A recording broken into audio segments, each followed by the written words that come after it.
마가복음 10장 46절로 52절에 보시면 소경 바디메오란 사람의 이야기가 기록되어 있어요. 나중에 이 사람이 예수님 제자들 무리들 가운데 따라다닌 분이 됐을 것 같아요. 왜냐하면 이 사람 이름이 성경에 기록된 것은 다른 많은 소경들의 이야기와 달리 특별히 나중에 주님을 따라다닌 사람이 되지 않았을까라는 생각을 해봅니다. 어쨌든 이 바디메오라는 사람이 여리고 성에 있었어요. 여리고는 이스라엘 남쪽에 있는 도시입니다. 따뜻한 도시예요. 제 생각은 아마도 그곳이 따뜻해서 겨울나기가 좋았을지 몰라요. 거지라고 성경엔 기록하고 있습니다. 눈이 멀었기 때문에 생존의 방법이 없어요. 구걸하고 사는 것입니다. 안타까운 사람이죠. 그런데 예수님이 이 여리고 성에 가까이 가셨을 때에 이 바디메오가 예수님이 오신다는 나사렛 예수라는 소식을 듣고 소리를 질러서 예수님이 지나가시는 소리에 소리를 질러서 예수님을 부릅니다. 여기 마가복음 10장 47절을 보시면 예수시란 말을 듣고 소리질러 가로되 다윗의 자손 예수여 나를 불쌍히 여기소서 하거늘 많은 사람이 꾸짖어 잠잠하라 하되. 여러분, 여기서 잠잠하라는 말은 한마디로 너 같은 존재가 어떻게 감히 예수님을 부르느냐, 그래서 무시하고 멸시하는 얘기입니다. 그런데 많은 사람이 그렇게 조용히 하라고 소리를 지르는데도 불구하고 다시 더욱 큰 소리로 다윗의 자손이여 나를 불쌍히 여겨주소서 하고 소리를 지릅니다. 여러분, 이 사람의 믿음이 뭡니까? 이 사람의 믿음은 한마디로 이야기하면 자기의 처지를 이기고 넘어선 믿음이에요. 이 믿음은 전 시간에 말씀드렸던 것처럼 자기를 포기하는 믿음이 아니고, 자기를 내려놓는 믿음이 아니고, 자기를 내려놓는 것으로 끝나지 않고 이제는 자기를 넘어가는 믿음이에요. 자기 처지, 거지요, 소경이요, 아무도 돌아보지 않는 그 처지에서 그는 자기를 넘어서 예수님을 부르는 것입니다. 여러분, 죽게 된 사람이 자포자기하면 그대로 죽는 것입니다. 그러나 죽게 된 사람이 자기의 처지를 넘어서 살려달라고 소리를 지르면 사는 것이에요. 사람들이 그를 멸시하고 무시해서 조용히 하라고 그랬어요. 너 같은 존재가. 근데 그 소리를 듣고 더욱 큰 소리로 소리를 지릅니다. 다윗의 자손이여 나를 불쌍히 여겨주소서. 여러분, 이 바디메오의 믿음, 성경에 나오는 믿음에 대한 수많은 이야기가 있지만 바디메오의 믿음은 정말 우리가 배워야 할 믿음이에요. 결코 자신의 처지를 비관하거나 포기하지 않는 믿음입니다. 자기의 처지를, 자기의 형편을 넘어선 믿음이에요. 넘어서 예수님을 부른 믿음입니다. 여러분, 우리가 때로 예수님을 부를 때에 예수님이 대답을 안 하시는 것 같으면 그냥 포기를 해버려요. 기도하다가 안 되면 포기를 합니다. 우리 지난 시간에 얘기한 가나안 여자도 마찬가지예요. 자기가 예수님을 계속 불러도 답이 없으니까 아이고 주님께서 나를 생각하시지 않는가 보다 하고 포기하고 돌아섰으면 그 여자는 자기 소원을 이루지 못했습니다. 이 소경 바디메오의 믿음은요, 다시 분명히 얘기합니다. 자기 형편을 넘어선 믿음이에요. 그리고 주변의 사람들의 소리마저 넘어섰습니다.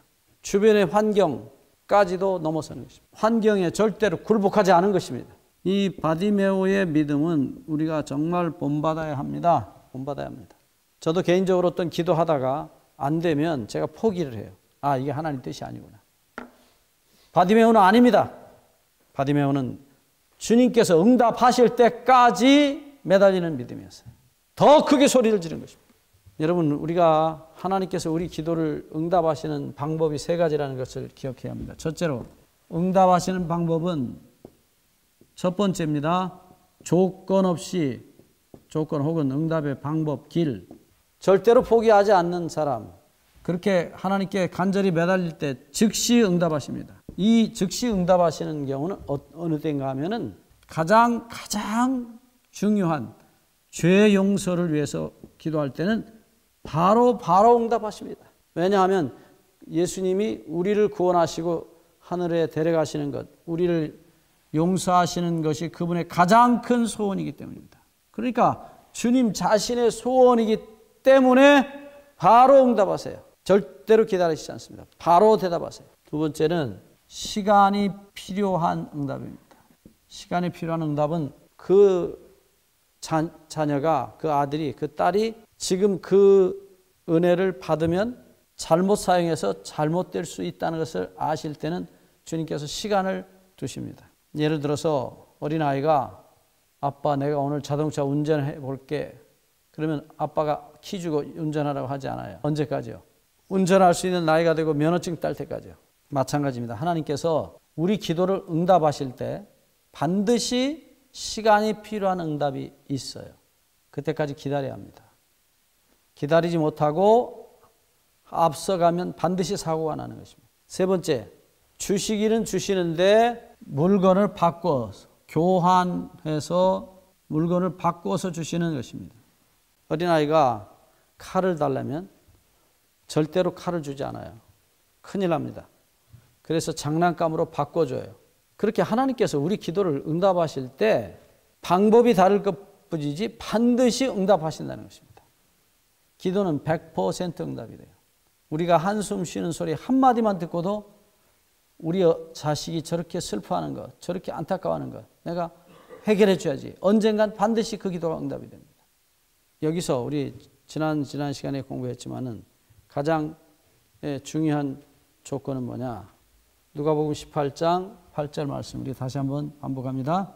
7절과 8절에 보시면 분명히 밤낮 부르짖는 자들의 기도를 원한을 풀어주시지 않겠느냐. 다시 말하면 응답받는 조건, 방법, 가장 중요한 것은 응답받을 때까지, 응답을 해 주실 때까지 끝까지 기도하는 것입니다. 이 이야기는 했기 때문에 반복하지 않겠습니다. 그래서 자, 우리 다시 돌아가 봅니다. 이 소경 바디메오의 믿음을 보면 바디메오는 하나님의 신실하심과 예수 그리스도의 사랑을 의지했어요. 자기가 들은 대로는 어떤 환자도 예수님한테 갔을 때 거절당하지 않았다.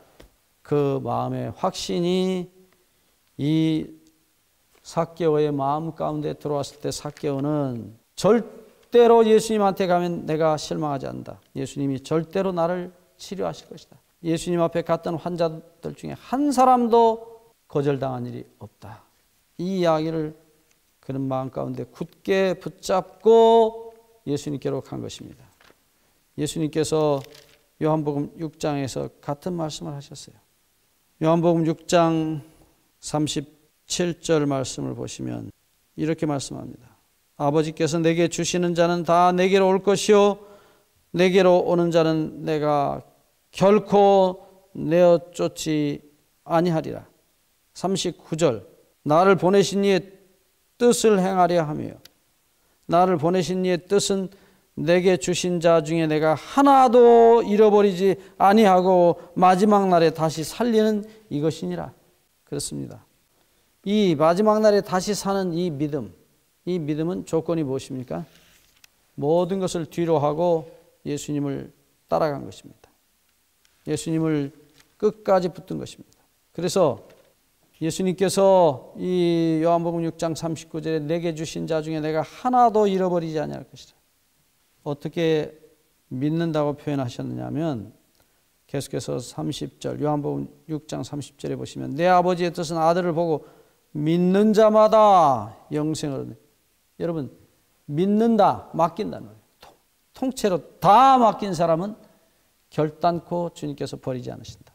우리가 지난번에도 얘기했지만 이 통째로 맡기는 믿음, 손만 맡기고 입만 맡기는 게 아니라 내 인생 전체, 내 모든 죄 통째로 맡기는 사람은 결코 주님께서 버리지 않으실 것이라고 말씀하셨어요. 그래서 다시 얘기합니다. 여기 요한복음 6장 37절을 보시면 아버지께서 내게 주시는 자. 그래서 우리 마음에 하나님께서 성령으로 우리를 감동하셔서 예수님께로 가게 하고 용서를 구하는 그 일을 절대로 하나님의 은혜라고 하는 것을 말하고 있습니다. 요한 웨슬레라는 사람은 그것을 소위 영어로는 prevenient 말 썼는데 미리 준비하신, 미리 이끄신 은혜다. 선험적 은혜라고 우리 말로 표현하는지 모르겠어요. 그러니까 하나님께서 구원하려는 사람은 하나님께서 직접 데리고 가셔서 예수님께 맡긴다는 거예요. 그런데 하나님께서 구원하려는 사람이 따로 예정되어 있느냐? 아닙니다. 하나님의 응답, 하나님의 말씀에 대한 응답입니다. 하나님께서 사랑한다, 내가 너를 구원하기로 한다, 내가 너를 용서하기로 한다는 말씀에 대답을 한 사람들입니다. 그 사람들을 데리고 가는 거예요. 누구를 정해놓은 것이 아닙니다. 정해놨다고 하는 표현은 본인이 거절하든지 받아들이든지 그 두 개를 결정했을 때 그것을 정하신다. 옛날부터 우리가 태어날 걸 아시고 미리 예정해 놓으셨다. 그런 표현이지 하나님이 자기의 의지를 따라서 마음대로 정해놓은 것은 아닙니다. 어쨌든 분명한 것은 이 믿음, 다 포기하고 주님의 용서를 완전히 의지한 이 믿음, 바디메오 믿음, 우리 다 함께 갖게 되시기를 바랍니다.